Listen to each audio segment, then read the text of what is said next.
പൊന്നുമോളാണ്.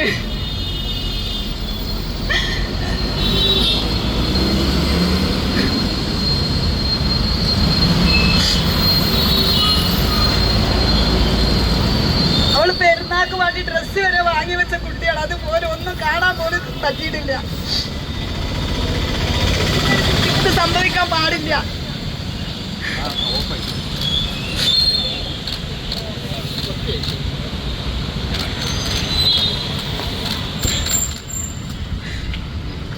അത്രയും അത് അനുഭവിച്ചിട്ടുണ്ട്. പട്ടി കടിച്ചിട്ട് ഇങ്ങനത്തെ ഒരു മരണം ഒരു കുട്ടികൾക്ക് സംഭവിക്കരുത്.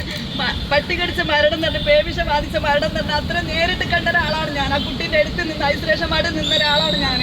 അത്രയും ഇങ്ങനെ പട്ടികളെ തുറന്നു വിട്ട് അതിനൊരു വഴി കണ്ടെത്താതെ പറ്റുന്നില്ല.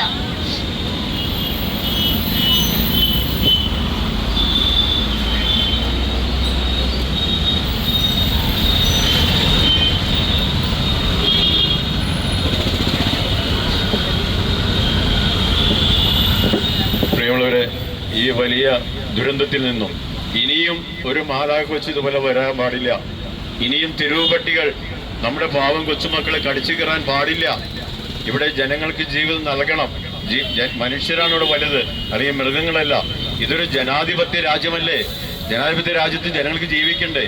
വിദേശ രാജ്യങ്ങളിൽ ഒരു സ്ഥലത്തും ഒരു രാജ്യത്തും ഇതുപോലെ ഇത്രയും തെരുവ് നായ്ക്കൾ ഇങ്ങനെ നടക്കുന്നില്ല. തെരുവ് നായ്ക്കൾ ഇങ്ങനെ കടിച്ചു കയറിയ മനുഷ്യരെ കൊല്ലുന്ന ഒരു രാജ്യം ഇവിടെ ഇല്ല.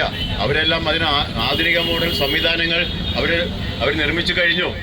എല്ലാ തെരുവ് നായ്ക്കളും എവിടെയുണ്ടെങ്കിലും അവർക്ക് ഡോഗ് പാർക്കുകൾ നൽകുന്നുണ്ട്, അവർക്ക് ഷെൽട്ടറുകൾ നൽകുന്നുണ്ട്. അല്ല തെരുവിൽ ഇങ്ങനെ മനുഷ്യരെ കടിക്കാൻ അഴിച്ചുവിടുന്നില്ല.